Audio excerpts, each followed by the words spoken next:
My heart. Look at the family, bro. So TLDR, I've been gone for like 3 months or something like that. Sorry in advance. I will not be covering it here. I will be covering this in a separate video that I will record and talk about. I might put it on Patreon just to give it like an update video for those who are actually curious, because I doubt most of you are actually curious. Most of you are here for Rent a Girlfriend. Speaking of which, Rent a Girlfriend chapter 357. Yeah, I actually recorded 356 and I almost uploaded the video, but then things happened and anywho. So we're just gonna get into this chapter. The preview for this chapter was Mambo, which I came to find out later was actually candy, some sort of chalk-like candy. It's very retro, very old, and at the very end of the last chapter, the characters literally go to a candy store. So there you go. With that said, without further ado, let's mosey.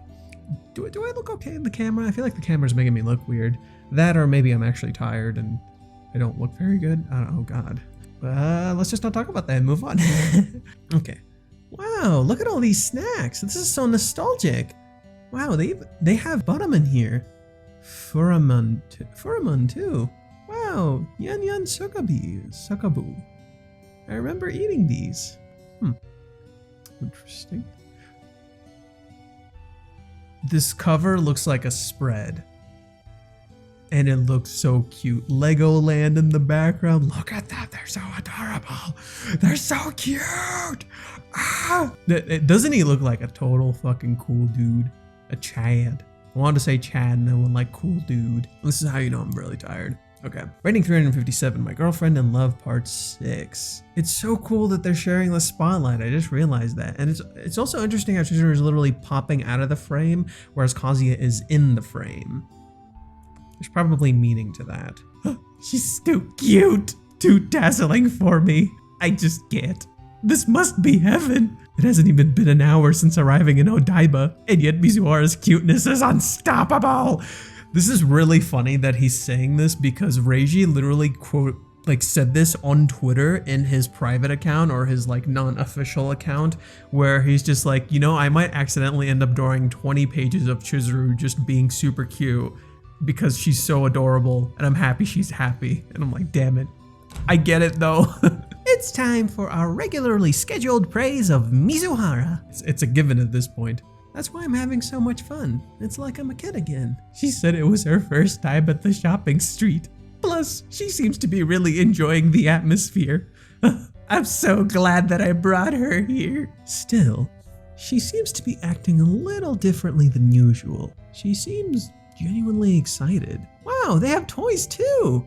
This takes me back. It's not like she's trying to entertain me. It's more like she's here to have fun together. It just feels more personal. She's here on personal time. Oh yeah, isn't that literally what she said when she was talking about like she wants him to think she's cute? She was saying like, I don't want you to think I'm not good at personal time. But what does Mizuhara think of candy stores like this? Does she like them? Does she have any special feelings for them? Like the arcade here? They must have candy from all over Japan here. For sure. So, do you like candy? It's okay, I guess. I like it just about as much as anyone else. I haven't been eating much candy lately because of my diet, but when I was little, my grandma used to buy me candy at festivals. So interestingly, when I found out the Mambo was a candy, it did remind me of the chapter in the menstruation arc where Chizuru got Kazuya to get her this like very specific old candy. It was very retro, it was very old. So it was like, oh, Chizuru does have that kind of attachment to that. It's similar to how it reminds her of being a kid from last chapter. So Chizuru does like this idea of old retro candies maybe, or something that reminds her of her past. Let's keep going. I see. Well, yeah, she doesn't seem like she eats a ton of candy or anything. Huh? What? Sorry. Huh? If this was a rental date, I'd say that I loved candy. But that's not what he wants. No, that's okay. Nobody actually hates candy though. Don't worry about it. She directly told me her true feelings. She's being honest with me. We'll have to carry it around all day if we buy too much. How about we buy just one thing? Okay. That makes it feel more like a personal date than anything. Hey, see, this is the candy that Chizuru got last time. What did I say? The 5 yen chocolate coin. Oh my god, the alien even comes back. The alien even comes back. Dude, I hate that I didn't upload last chapter because I fucking called this. God damn it. Should I keep that part in when I actually upload that chapter? Let me know in the comments below. Should I keep that portion in where I literally called this shit? God, this is the only thing here that we share a memory for candy, but it's not a topic I should bring up on a date. It's super inconsiderate. In any case, I'm glad that she's feeling well today. And what did Reiji do? Because look at that. What did Reiji do in that arc? She turned into a little kid. Then she did something from her childhood to give herself comfort. Reiji gets it. Sorry, the camera was bugging me. It was a little tilted. I had to fix it. I had to adjust it. In any case, I'm glad that she's feeling well today. Oh, hey, look at this. Mambo. Hayakara Yokocho. Mambo? Huh? Have you never heard of it? No. Should I have said that I knew about it? I already made it seem like I didn't know, but pretending to know could easily backfire. Do you like it? I wouldn't say I like it, but I sure used to eat it a lot. This is exactly what I imagine when I think about festival candy. Damn, brother.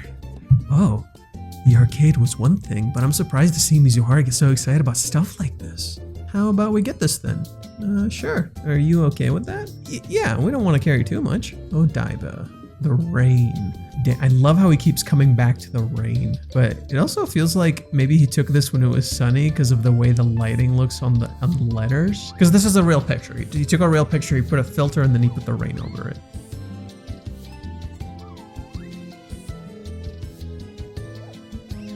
Wow, the mambo nowadays are so tiny. Did they used to be longer? About as long as Guru jelly. Guru jelly. Dude, there is a lot of stuff Reiji is like nodding to here that makes it feel very natural. So like this is something that one makes the dialogue feel authentic and natural when he says it like this, because it just seems like, oh, here's this thing that like you may not know about, but the characters do, and it sets the characters apart from us readers. It's not nodding to us as readers, it's just that if you knew this, if you are around for this, you're like, I remember this. Okay, I have a visual for what this looks like. It's a cool way to both get readers interested in this stuff whenever like they go shopping and stuff. So like whenever you go to places, you want to check this stuff out now. If you're a foreigner, if you're outside of Japan, now you're interested in checking this stuff out whenever you do go, and it gives the manga an authentic kind of feeling.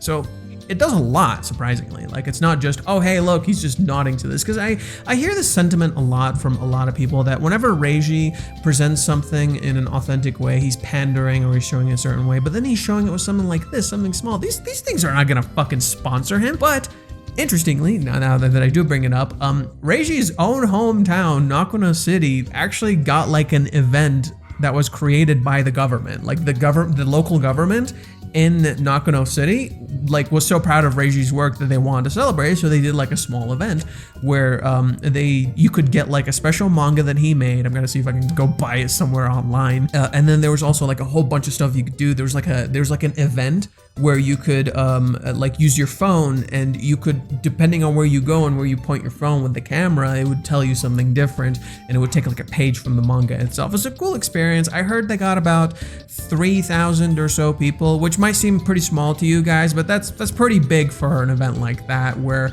it was a single day event, by the way. It was just one day. If you guys want me to cover in more detail, I can, but I really wanted to point out how Reiji's like the way he writes his manga, the way he authentically tries to represent everything, and the amount of effort and research he does. It's not because he's sponsored. He's not sponsored by these things. In fact, a lot of mangakas do this and they're not sponsored. Oftentimes they just have to get permission. And so one ways you can tell if they got permission or if it's not a big deal is whenever he puts a brand or something in the manga and it's the same exact brand, nothing was changed about it. Like it's literally like Dr. Martens, for example, Kazuya shoes, Dr. Martens, literally the same exact way it was placed in the manga, the same exact writing and everything. That tells you he either got permission or it doesn't really fucking matter. He could just put it in the manga. In other cases where like you have different types of brands where he had to change the name a little bit, he had to frame it a little differently. Probably couldn't get permission, maybe didn't have time, who knows? And because of that, the name was slightly changed. So cool details like that. Another thing I wanted to point out, I know a lot of people say he was sponsored by Hawaiians. He was not. He went to Hawaiians with his own money, took his own time, brought his assistants with him, even took pictures. I believe he even brought his fucking editor with him and like paid for it himself, took pictures and then presented it all that way. And then they were so happy, they posted about it on Twitter when the chapters were coming out. They're like, thank you, we appreciate like all the effort you put in to show how cool this place looks. So it's a well thing by Reiji. He's not getting paid. Oftentimes, like 9 times out of 10, he's not getting paid. I've never even heard of him actually getting paid by these companies for anything. He literally want to present it that way. This is all Reiji's effort because he wants to, not because he's sponsored. The only sponsored thing he got was that event in his own city, which I don't even know if he got money for. Like, I'm not even sure. I just know he went a little extra for it when he drew the manga, because he was initially gonna draw like a little thing, but he ended up drawing like a full thing for it. Anywho's, sorry for the rant, just really like to praise this man. I'm gonna admit it. I like praising Reiji. I love praising him for the things that other people tend to not see. Let's reread this panel because I think there's some new info. Did they used to be longer? About as long as Guru Guru Jelly. Oh, I've heard of Guru Guru Jelly. Yeah, like 10 times longer. What? 10 times? Whoa! I wonder if it tastes the same. How about we try it? Yeah. This taste. Cute. Really? I'll try it too. Yeah, it tastes the same. This kind of candy has such a unique sweetness. She's still cute. Yeah, this tastes like ramen. God, do you guys want me to just like look up every single thing they said and then just make a separate video, be like, here, this is every single thing they talked about in this video. It's so good. Wow, this is a taste from Mizuhara's past. This reminds me of how hard these are to eat. Huh? They are. The edges are fine, but the middle part gets stuck on the wrapper. Bro. I recently brought some Japanese snacks because I just saw them like when I was walking through a grocery store and I'm like, oh, I want to try this. And it was a little expensive. It kind of pissed me off how expensive it was, but I bought it. I'm like, I'll try it. And it had 2 sets of wrappings. You open the first wrap, which isn't a big deal. Then you get to the second wrap and it's this plastic that gets stuck on the candy itself. And I couldn't remove it. And every single one I pulled out had this problem. And I'm like, I'm not gonna eat fucking plastic. So I just had to like tear it super slowly for one of them and just be able to eat that single one. But the rest I'm just like, bro, are you kidding? And then it got so bad, like I couldn't even see the plastic anymore. So I didn't even know if I was eating plastic or not. I'm just like, nope, I'm sorry. It pissed me off so much. And she's right. I love that he points this out. It literally happened to me fucking last week, dude. The only way to get it out is to pull on it with your teeth. Oh, I see. My grandma used to get really angry with me because I would stick the whole wrapper in my mouth. Bro, I would do that as a kid too. Despite doing it herself, Sayuri would do it too. I see. Mizuhara used to stick the wrapper in her mouth. I never knew that. I feel like I'm seeing something that's extremely rare. A beautiful girl eating this candy. This is really refreshing. It's different from her just trying to make me happy during the rental dates. She's so innocent, and there's a childish side to her. She's really doing it. The wrapper. Oh! My heart, look at the family, bro. This is them with their kid in the future, let's go. Oh my God, I love the little Chizuru. She's adorable. And this is something you can literally see in her outfit. Her outfit literally incorporates stuff from her childhood. It's even reflected here. She has the little hair tie, just like as a kid. She has the collars with the white on them, which make her look like a kid. The shorts are the same. The color of the top is the same. She's even wearing like cute little shoes. It's like I'm seeing Mizuhara when she was little. Sorry, was that weird? No, not at all. I can't tell her that she had me captivated. Candy stores like this are amazing, huh? They make you return to your younger days. I remember eating Yochan Aki too. Yochan Aka? I ate that all the time. Really? I had the coca cigarettes too. Now that's my childhood. Let's go, okay. Yeah, me too, but my grandma started to say that only the thugs that eat that kind of stuff. And that was the cool part, bro. You like had a fucking cigarette in your mouth and you're like a kid and you're like, no, I was that kid who was just like, yeah, what's cracking? Dude, no, same. I am vibing with this. P.S. Don't smoke. It's terrible for your lungs. I don't do it either. It just makes me look cool when I have the chocolate ones. The chocolate ones. That's cool though. Don't lit those on fire. I don't think you can lit those on fire without just like melting and falling off, but if you want to experience it, do that. Just do that. Don't actually smoke. It's fucking terrible for you. Yeah, me too. But my grandma started to say that only the thugs eat that kind of stuff, so she put a ban on eating them. That's so like Nagomi-san. What a weird thing to do. I remember hiding one of them at Grandpa's pack of cigarettes with my grandpa. Oh my god. He hid them in the fucking cigarettes because he wanted them so bad. How'd that turn out? He lit it up and took a puff. Oh my god, bro. I also remember thinking how I'd buy a whole box of Yogoro when I grew up. Wonka chocolate was pure bliss. Oh, is that Wonka? Is that supposed to be Wonka? Wonka? I think it might be a real brand. Let's not assume. I'd ruined my whole dinner. I couldn't stop eating cabbage Torio either. Yes! Who are those people saying these two can't converse? Shut the fuck up! Yes, they're so cute. Okay, shall we go to the next place? Yeah. Man, I can't believe we're having such fun conversation about snacks we've both had. Our mental ages may differ, but we're still from the same generation. Still, Mizuhara's really excited overall. This tastes so good. I didn't know what to expect at first. I feel like everything's going really well. This is perfect. I've just got to keep this up. Huh? Wow. A shooting gallery. I kind of want to play that. Yes! Yes! This is what I fucking love about what Reiji's doing with this arc. He is, so the arcs before this, the cohabitation arc, everything before this did matter. It was relevant to the plot and it did work and it was very, very important. And I think it's just one of those arcs where you're rewarded upon rereading it. But Reiji is adding even more to that. He's like, you know what? I know some of you are saying it didn't matter. It's not worth it. And he's like, so I'm gonna put it in this arc. I'm gonna show you how it all adds up. I'm gonna show you how them experiencing what they experienced prior to getting to this date made this date 10 times fucking better. Shut the fuck up. Let's rock and roll. Oh, and it just ends.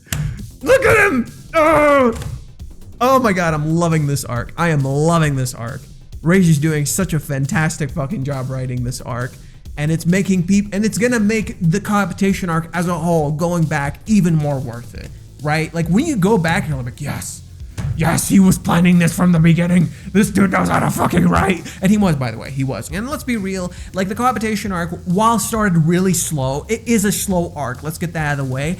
God, did its payoff progressively get better and better and better the further you got into the arc. The more you got into it, the better it got. To the point that, like, this is almost a nod to chapter 244, where, remember when after they contacted each other again, they talked through their phones, they had this entire spread of them just talking text, like it's just their text. I went super hard on that when making my video. I had to get so many goddamn sound effects, holy fuck.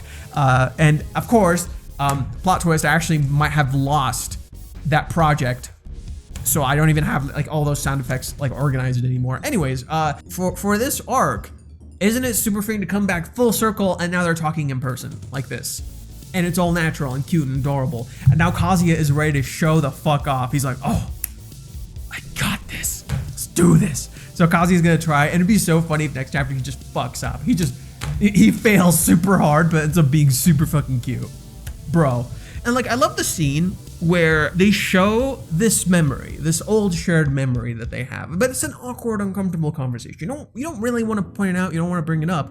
And what ends up happening, they end up making new memories, but just talking about something that is new. On one hand, it's like, yes, I'm glad she's doing better, I'm glad everything's okay. On the other hand, they start making new memories by just interacting, by just talking about this new thing that's right in front of them. And then they start talking about other things and more things, and they keep going. And I love this because this is something that Reiji does this really cool. Kazuya is hidden in shadow, and Chizuru notices him looking. Usually it's kind of the other way around. Like, interestingly, the arc that's referenced at the very end of this, Chizuru is catching glances at him. When they went to the nursery arc, Chizuru was looking at him and he was being different. And interestingly, what did that entire arc have to do with Chizuru's character? Finding her childhood. Literally a nod back to her childhood. Bruh. and now she's re-experiencing her childhood. But then at the same time, Kazuya, the character who has a deep connection to his childhood, was like in his fucking element. And now, at the very end of this chapter, you go to it and all of a sudden they're going to this thing that's deeply connected to your childhood, and Kazuya is like, oh shit, I was cool with this one game, I could fucking do this. For now, let me go to Reddit and see what the next time is, because it's probably up by now. I'm recording this a little later in the day because I wasn't feeling well this morning, but I'm feeling okay now. Magazine break next week. This should be 1-2 weeks later for New Year's. Oh yeah, I forgot they do this. Oh shit. Well, this could be a good opportunity for me to catch up on literally everything, but here we go. So let's see. So the schedule should look like December 17th through 18th is a break. 25th through 25th, chapter 358. January 1st and 31st is a break, and then the 7th through the 8th. Yeah, I ironically remember this very vividly because of chapter 218. So you probably wonder, what the fuck's he talking about? Why did you bring up chapter 218? You sick fuck. This was a great chapter. Why would you bring that up now? It's because this little period right here, this is a 2-week period, and literally January 1st or some shit, or like the 25th or something like that, like literally before New Year's, Koreans leaked the chapter 2 weeks before it came out, and it was trending on Twitter. I was like, what the fuck? That's so messed up. Granted, it was the first chapter of the year, which is a really, really interesting choice by Reiji to have a chapter like that as the starting point of your year. So it'd be really interesting to see for chapter 359 to be a really positive chapter. Granted, I do remember for whatever chapter it was for this new year, for this year, it was a very positive chapter. It was an extremely positive chapter. It set a very positive tone, and it was really telling us like, hey, this is going to be a very positive arc. This is not going to be a negative arc. This is going to be a very positive arc, and everything's going to be good moving forward. And it really did set a precedent for the direction that the series is going to take. So I think Reiji might end up doing something similar, not only on the 25th, but also on the 7th and the 8th. So yeah, there's going to be a break next week, and this would be a good opportunity to maybe catch up on my channel. Oh god. P.S. I was thinking of splitting my read through of Reddit, separate from my reaction videos, because that might end up making the video a little too long, especially if it's just a reaction. Also, it's pretty much me trying to separate my reaction and my analysis, but then I could put my analysis with this. The other reason is because tomorrow, the day, so I'm recording on this on Tuesday. Hopefully it comes on Tuesday. Please come on Tuesday. On Wednesday, when I get up in the morning, usually Japanese fans have already written their analysis. In particular, my friend Mute and like 2 other users on Japan who like write their stuff, and then everybody comments underneath those. Those are the people I follow that I'm interested in because they point out certain things in the Japanese dialogue. There are some people who comment today, like there is one particular user who posts the same day. I do try to check those out, but the reason is because they notice certain things that we don't see. So I was thinking of separating those videos and maybe recording for Wednesday for Reddit and Twitter for the Japanese users. I also know for Reddit, they actually have like a deep analysis thread that they post the day after. So there's that. For anybody on Reddit who's watching this, would you like me to do that? Like read through these, but then also read through the deep analysis, but then also go through Twitter for like a separate video, not this video. I'll try to skim through these really quick, just like see if there's any interesting ones really quick. Man, just seeing these 2 dwarfs having fun, connecting, getting to know more about each other makes my heart feel fuzzy. A very wholesome, cute chapter. Yes. P.S. Funny that the alien returns. Yes, it's fucking great. This person, oh my god, the alien Elvis has returned. Let's see, haha, small Chizuru, my heart. Right, it's adorable. In the future, it'd be nice to have a daughter who looks like her mother, right? That's literally, I think that's kind of the idea. It just kind of looks like a dad and mother and their kid. And that's kind of the vibe you kind of get from this, but then at the same time, he's seeing little Chizuru because she has all the same clothing. Another great slow chapter. Kazuya and Chizuru both openly acknowledging that this day is a real one is great, but it's both development for their character and their relationship. Nothing to shield it behind childish excuses. Another highlight is the fact that they are both aware of each other without going over the top. Chizuru is being her direct, cute, but pragmatic self. See, interesting that you point out her being a little pragmatic. Chizuru is a little insecure about like the things that she does because she's afraid of it being corny, being viewed as weird. Like in the chapter, as we go through it, let's go through it really quick. Notice how sometimes, like for example, when Chizuru's eating this and she notices Kazuya looking, she's like, sorry, was that weird? She blushes. And she says this. It's because Chizuru is a little insecure. And you can see this as early back as, remember when she first told Kazuya about her dream? She asked Kazuya, is this cringe? That was chapter 58 or something, or 60 something. Like it was a while back. And it's stuff you can see all the way back then, and you can see like she's a little worried, she's a little freaked out about it. She's like, oh no, do I look bad for him? But no, Kazuya says, no, not at all. You look great. Like I love you for who you are. And then another scene like this does happen. Even here, she's being a little defensive, right? What's another one? There's like one more right here. If this was a rental date, I say that I love that candy, right? It's like, right, she's being honest, but she looks away. She's a little uncomfortable about it. It happens like three times in the chapter, right? And it's so cute that we're seeing it over and over. Like Chizuru is a little insecure, but she's showing that insecurity. She's showing that a little bit, right? And she's sharing it with him. And I love that she's sharing that she's kind of a fuck up with him a little bit. And that same way, Kazuya kind of feels confident in being a fuck up too at the end of the chapter. He's like, okay, I want to look fucking cool. And he's probably gonna fuck up, but Chizuru's gonna love that because she's gonna see him fucking up. And it's gonna be cute as shit. And Kazuya did not get to do this with Minnie, right? Kazuya didn't get to go to a shooting gallery with Minnie. The stuff he did with Minnie is not the stuff that's happening here. And everything he enacted with Minnie is not happening here.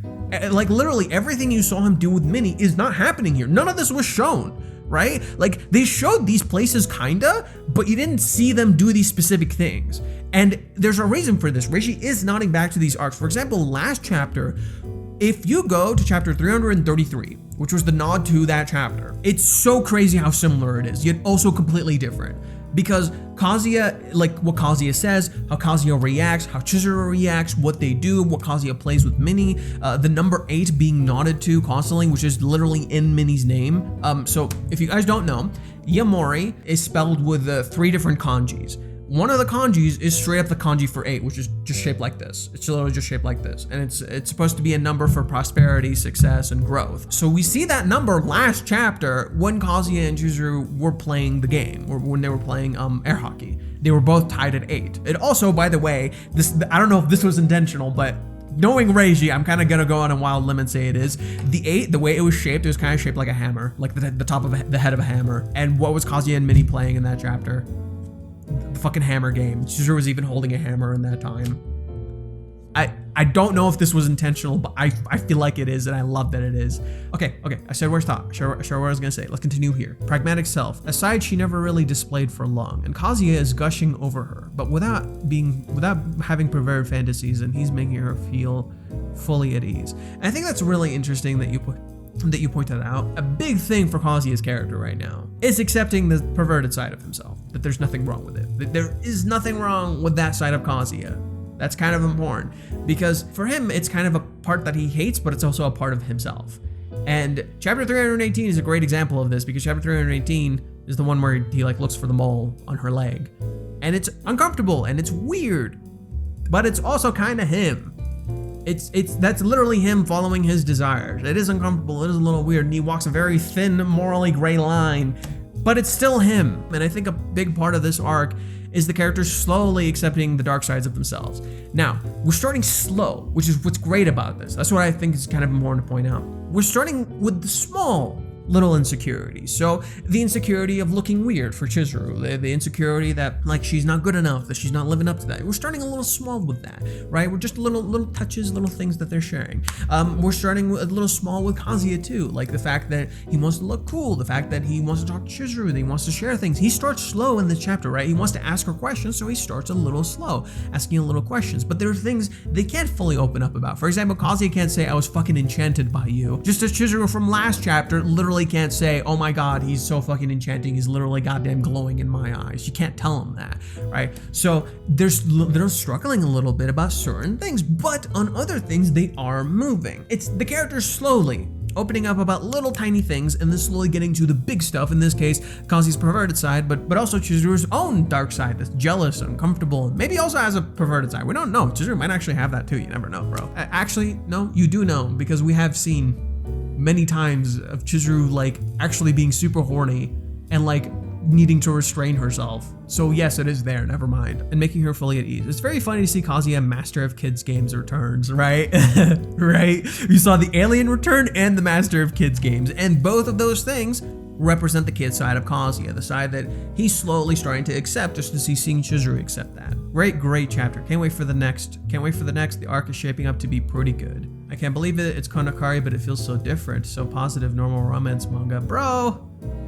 Not gonna get into it. Look, I said this in the last video, I'll say this time. You need the negative parts to get the positive part. If a manga just constantly gives you positive and it's woo, great, I feel like it's not discussing romance in a really genuine way. And Reiji even realizes this with this arc. Here, I'm gonna tell you how the negative is actually still there the entire time. The rain. Reiji constantly pans to the rain in the background. It's there. It's never going away. It's literally just constantly there, following them. Like a literal fucking cloud, it's following them. They just happen to be inside, and they don't have to feel its effects. They're literally being shielded by a choice Kazuya made. But it's still there. It's not gone. And by the end of the day, guess where they go in the end of the day? Outside.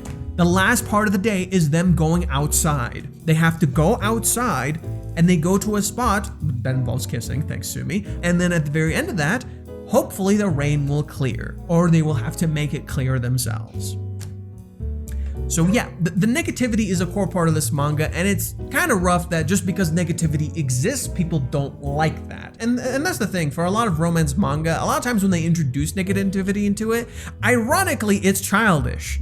I know the person said like, oh, they're making childish excuses earlier, but ironically, most of the negativity in those kinds of stories tends to be really fucking childish, because most of them are high school romances, and even the adult ones kind of have a hard time framing it in a real, genuine, complicated way. This manga does not. This manga handles it really, really well, but these are weird, uncomfortable topics like sex or morally gray relationships where you have to like actually deal with baggage and uncomfortable shit that like are actually in real life, and like characters dealing with like gender roles and having to break through that. Like, that's difficult shit, and Reiji shows that constantly, and I love that we saw so much of like Kazuya being a mess, and now we're getting rewarded with positive Kazuya, but also we're seeing how they're merging. Chad movie arc Kazuya is mixing with normal messy Kazuya, because those are both parts of himself, just as Chizuru also has those parts where it's like she has the stupid messy parts of herself and she has the cute adorable parts of herself. You have to be both, you can't be one or the other. I'm gonna stop here. I know I went on a small rant. Okay, not too many left. Okay, I'll stop at this one. Great date chapter as usual. It seems like we're gaining momentum each week as the date keeps getting better and better after each chapter. It could even mean a no drama date too, who knows? You're setting yourself up for failure. I'm telling you right now, if this is what you believe, you are setting yourself up for failure, because Reiji has foreshadowed so much fucking drama, but the fact that they will overcome said drama. So if you're walking into this with there's no drama, nothing's gonna happen, you're literally digging your own grave. This manga roots itself in dealing with drama and the uncomfortable parts of ourselves. And Reiji even shows that in this part. Like, it's there, it's literally there, just floating behind us the entire goddamn time, because you're refusing to accept another part of this, the other side of this manga, that it has two sides. It has this side and the other side. And if you just deny the other side, you deny the entirety of this manga. Ironic, considering the theme of balance and yin and yang and creating bridges, and oh my god, the fucking themes just go on about how you have to find balance within yourself. I didn't comment last week, but Chizuru is, for the first time, being not afraid of truly opening up. Not true. She is still struggling a little bit. Again, we're seeing it slowly happen, but there's a lot more hidden underneath. You just think there isn't. And this is literally reflective of her clothing. I will put out a video explaining Chizuru's clothes and the symbolism behind it, because I already recorded it. I just need to edit it. But Reiji, like, went all out, and holy shit, there's so much symbolism in every little thing Chizuru's wearing, but it's also the same for Kazuya, especially when we find out the color of the clothes that he's wearing. Whenever she would get too excited in a rental day, she immediately gasped and returned to her walls by being the cool, level-headed Chizuru. But that's not happening anymore. I never saw her like this, being super open and honest with Kazuya about everything she likes, even the little dumb things like candy and retro games. Yeah, she's challenging herself. Interestingly, now that you mentioned that, last chapter, remember when Chizuru won and she jumped up and she said, "Yatta"? Yeah, that reminded me so much of she was playing the game with Kazuya and Minnie, and she got one thing in there and she like succeeded in like one little thing after working super hard, and she jumps up and she's like happy and she's hyping herself up, and she realizes Kazuya and Minnie were looking at her, and she's like, oh, let's just pretend you never saw that, and it just walks away. So that was a prelude to this, and interestingly, that chapter was kind of a prelude to Chizuru actually slowly starting to change in her own ways in that time. A lot of people say like chapter 320, which was that chapter, it didn't really matter. Plot twist, it did. Chapter 321, she opens up to Kazuya about the fact that she wants a normal date, right? She confronts him directly and she's like, I want a normal date. Then the chapter after that, she helps Kazuya find the hot pot place because she realized Kazuya is having a hard time finding something on her own and she wants to be involved in the relationship. And then by the very end of the arc where Kazuya goes on the trip with Minnie, guess what happens at the very end of it? Chizuru comes up to his room and she tells him, I'm trying my best too. I'm trying to do my best too. She's opening up like a little kid, but in a really honest way. She's trying to also change. She's challenging herself. It's not easy for her, right? I think that's an important thing to point out. What we're seeing with Chizuru in this chapter, not completely easy. Even Kazuya points out it's different. The fact that it's different means she's trying to do something that's a little out of her comfort zone. She's challenging herself, but it's also happening naturally because it's something she also wants to do. So you can both challenge yourself and it also happens to be something you want to do. You're seeing two things to this, and that's really cool. Of course, we can still see insecurity. She was a little afraid Kazuya would find out her chewing is weird. It's like she feels that her true self is that of a not so feminine and kind tomboyish weird girl. Yeah, okay, cool. She's so used to adapt and play a character to please others in which she's a pro, that when it comes to showing what she actually truly is, she reveals her actual fears of rejection. Yeah, okay, well put. If I show him what I really am, he may not like me anymore. And she even kind of said this, remember she was playing baseball? It was like chapter 319, I think. She was playing baseball and she literally said this. She literally straight up said this. She's like, what if like me hitting stuff is not cute anymore? And she misses the ball after she says this, as if to say, no, you are cute, shut the fuck up. I believe this is, if not the main reason, we've got a research in the first place. All the bullshit like, do I really like him, or what about Ruka? No. Okay, so I'll finish the sentence, but let me clear that up real quick. We're just excuses and means to stay hidden and maintain the comfortable status quo with Kazuya. This date hopefully will bring this to an end. Not true. These are real, genuine insecurities, and they're rooted in a lot of different things. The best way I could put this, Ruka is a literal representation of what Chizuru thinks she is not. You said this earlier. What if I'm not a feminine, kind of tomboyish weird girl, right? Ruka represents the complete opposite of her, but at the same time, exactly what she wants to be. Ruka is extremely confident in herself. She's very open and lovey-dovey and all that bullshit. Chizuru doesn't do that, so she's not good enough. But at the same time, this is compounded by the fact that she feels guilt towards Ruka. It's literally two things combining. Now, add on to the fact that she's going through grief, but also guilt is a byproduct of paradise. But also she's literally lost her character at that point within the story as a byproduct of depression, because it's a nod to Kazuya at the very beginning of the series, who had also lost his character as a byproduct of depression. Okay, so the best way I can put this, depression, what people don't understand about it is depression is a thing that literally robs you of your character, of your personality, of who you are. So when you're seeing Kazuya at the very beginning of the series, that's Kazuya lost. This is one of the reasons when I initially saw the anime, I deeply connected to Kazuya in a way I had never connected with any other character in any other narrative, because at the time I was going through depression. And I'm like, oh my god, he put it into words. Reiji created a character that perfectly represented this. What the fuck? It was perfect. I literally never felt this way with any other character, and I still have not. No other character has perfectly represented this in such a way that, like, oh my god, they are going through depression, like real genuine depression. Holy shit, it's depression and grief as a byproduct of losing a relationship. Chizuru, same exact thing. She lost her grandmother and she's going through depression as a byproduct of disconnecting. And there's literally symbolism of this. Chapter 232, when Kazuya knocks on her door, she's literally sitting behind the door and the sunlight is panning through the door. She could get up and open that door. Nothing is stopping her. There's not a single thing stopping her. And yet she doesn't. Straight up depression. I don't know how else to fucking frame it for you. Reiji goes out of his way to show these little details. Her overflowing love her grief and ultimately her confusion and loss of character and doesn't know who she is. Chapter 244, the chapter I referenced in this chapter, Chizuru, when Kazuya texts her, is literally just sitting dazed out of her fucking mind. And then she gets a text from Kazuya and she wakes up a little. Literally, Kazuya is helping her through her depression because he's not judging her for the worst of her character. She was going through shit, and that was the whole point. This is the reason she couldn't give Kazuya an answer initially, because she doesn't understand herself.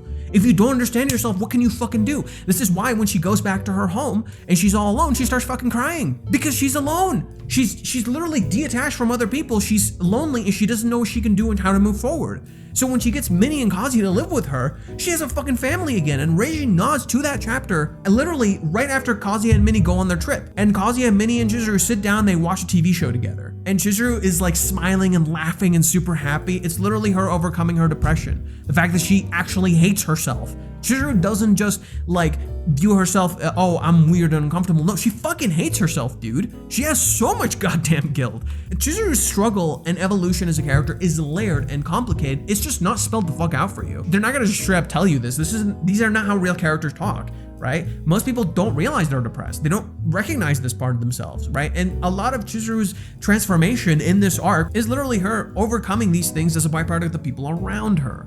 Chizuru went through a fucking lot, dude. Like, it's not as simple as, oh, I'm a little insecure about this one thing. You cut one part of her character, a single aspect of Chizuru's character. Here, let me give you an example of like the problem with your argument. You're essentially saying Chizuru is a tsundere, that's it.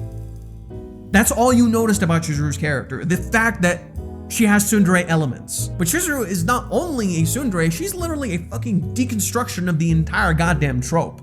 Right? Chizuru is just like, this trope's fucking stupid. I'm gonna deconstruct the shit out of it. This is what an actual tsundere is, right? But at the same time, she has elements of a kudere, where unlike a tsundere, she shuts off. Emotion's gone, shuts the fuck off. Nothing. You get nothing from her. At the same time, she has elements of like other deres that like are not there in a tsundere, right? Chizuru isn't just a stereotypical tsundere. So in that same way, to say this one singular aspect of Chizuru's character is the thing that like she just made excuses for is wrong. It's not just that singular aspect. There is much more to it. But I will give you credit where credit is due. You did catch a part of her character and you did understand an aspect of her. I just want you to expand your horizons because I think you're limiting yourself to a singular understanding. And this is how you grow and you change. You expand your understanding. You tell yourself, I don't know enough. I need to learn more. And this is why I love this series, because it actively makes me think that. Like, oh, I clearly don't know enough. I gotta learn more. And I constantly research. Like, anyways, my G, Alien Chun is back, baby. I love the framing. I love how he said it. Let him cook. Yes, let this man cook. Since Mizuhara plays baseball, I wouldn't be surprised if she destroys him. Maybe the T's different level could be thought from Kazuya while competing from her and realizing she's different in level and shooting. Could be, but shooting isn't the same as baseball. Granted, it does have the same thing as aiming. Like, you have aiming, but as someone who played both, it's not quite the same. Next chapter, it's all fun and games until someone loses an eye. I kid. Yeah, it could be. So, okay.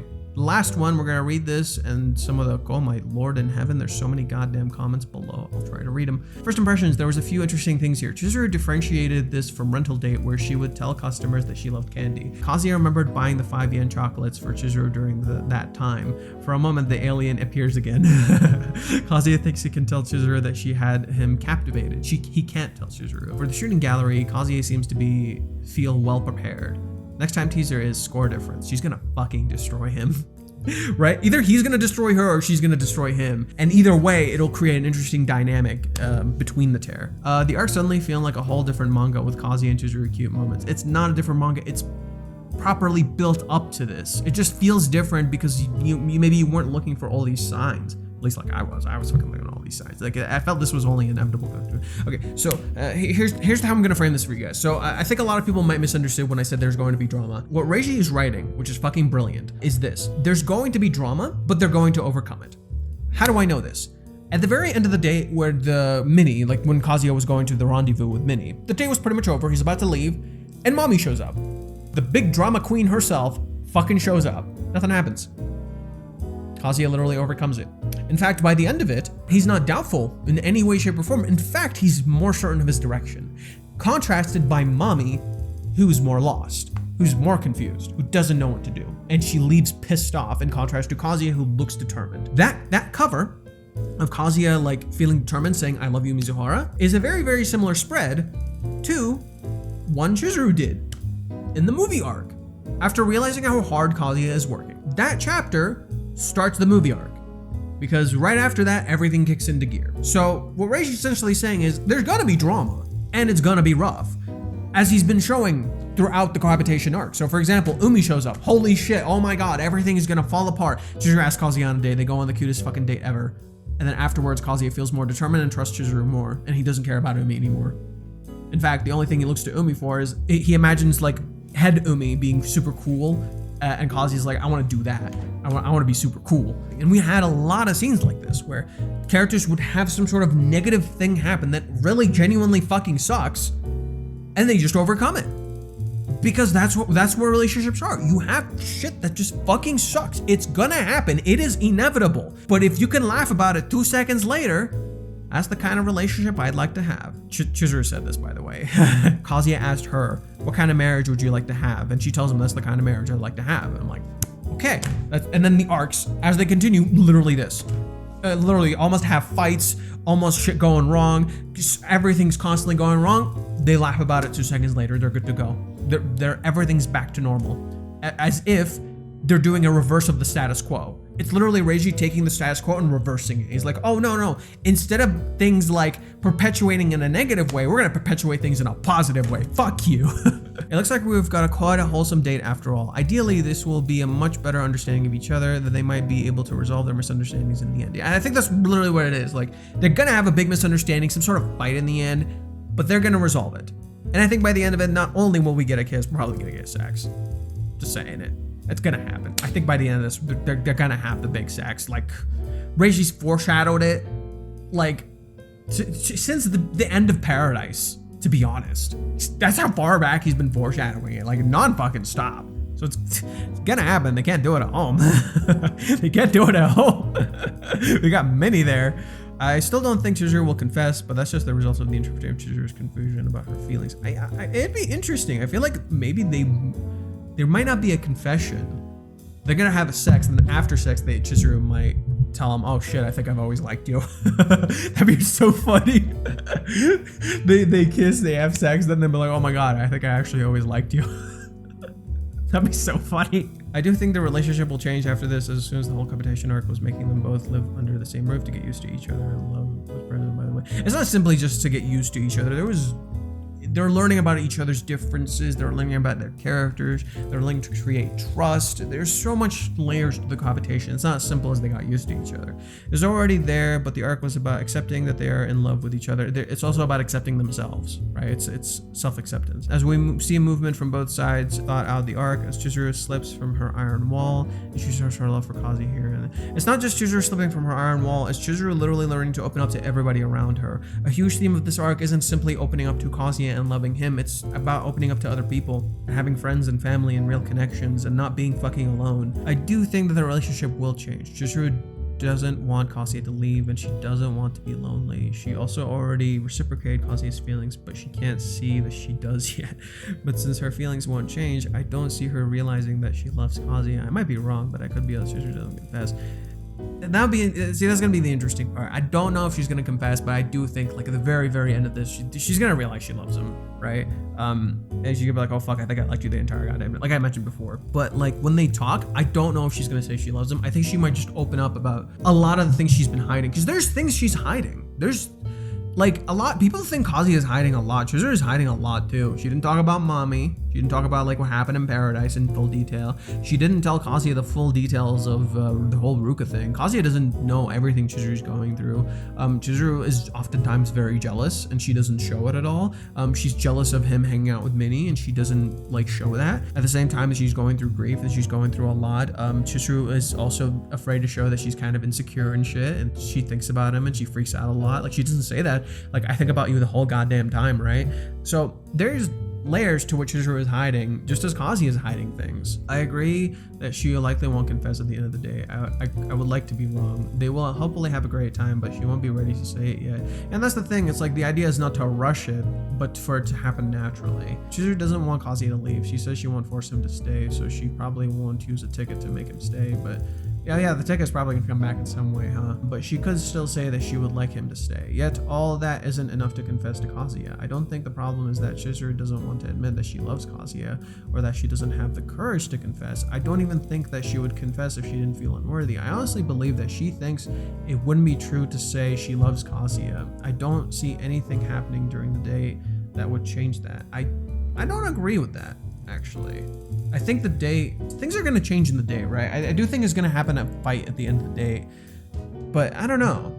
I think the date is already being different, so we'll have to see. Like, no, it doesn't make sense for it to have that kind of weird of a resolution. I think in the end they might fight, and then by the end of the fight, like, they'll figure shit out. I agree with that. I don't think the competition will probably drive it forward, but yeah, I don't think her head is there yet. I do kind of agree in that she doesn't fully understand herself yet. She still seems to feel unwilling to recognize what she wants or fight for it. She is fighting for it, though. That's not true. She's not unwilling. She's just confused. Chizuru is just confused, and she's figuring herself out. She still believes Ruka love is stronger. I don't know about that, but she maybe a little bit. She is still secure about Ruka, so I will give you that because she brought her up. She's starting to slowly overcome that, but I think it's less of an unwillingness, more of an inability to correctly interpret what she feels correct. I also think that Chizuru already knows what she wants. I think she will confront Ruka eventually, even though she doesn't feel up to it. Yeah, and that's the idea. Is like you have to do it even if you don't feel ready. And I think maybe that's kind of the challenge to Chizuru right now. Is like she's going on this date despite maybe not feeling completely ready, and yet things are going well. I don't think Ruka will come over unexpectedly. Chizuru will probably initiate the conversation. Kazuya has a day scheduled with Ruka next week. I could see Chizuru going there in his place. That'd be wild. Conversation. I don't recall Chizuru acknowledging it or not, but she had a big part in starting the toxic relationship between Ruka and Kazuya in the first place. Agree that she is the right one to step in, ended asserting herself as a girlfriend. I don't agree that Chizuru should end it. I think everybody's gonna have a talk, right? And then eventually maybe Ruka and Chizuru will have their own private talk, right? But I don't think Chizuru should resolve it because Kazuya is part of this relationship. You can't remove him from this relationship, right? And while Kazuya did do his part, he still has to kind of step in a little bit. So I do think both characters have to kind of be involved, and eventually Ruka and Chizuru will have their own private talk after the day, but there's not enough structure yet for that kind of growth so quickly. The growth is already happening, so I don't know what to tell you. Yeah, Chizuru is the right person to end the relationship. She might not feel ready for the competition with Ruka, but she might feel a pressing need to explain herself. Again, I think Chizuru right now on this date is finding a balance between Ichinose and Mizuhara because both are her. Love of God, man, call her Ichinose. No, call her Chizuru. Not Ichinose, not Mizuhara, Chizuru. I think that's it. Okay, whatever. Okay, so that's the end of that. Okay. Wow, it's kind of hot in here. What's going on? Okay, so that's the end of the video. I hope you guys enjoyed this video. If you did, please subscribe, like button, hit the bell icon, keep up with the uploads. As far as where I've been, I'll probably make a separate video talking about all this, because there's a lot to juggle, and it's not simple. There's a lot going on in my life. With that said, the thing I'm going to talk about now is Patreon. So for Patreon, really quick. So for those people who were still supporting me on Patreon, a few things happened in the past month or two. For some reason, they took my Patreon down randomly. Didn't tell me about it either. Like I didn't get. Usually they give you an email like, "Hey, we took your Patreon down for a reason." They didn't give me anything. They just fucking took it down. So I had to put it back up. I got it back up. In that time, I tried my best not to take any of the money. But now that I'm back, I felt like it was kind of okay to. Two, for people who are on Patreon, you should have access to Discord. I made a Discord with a friend who helped me out with this. It was actually a patron.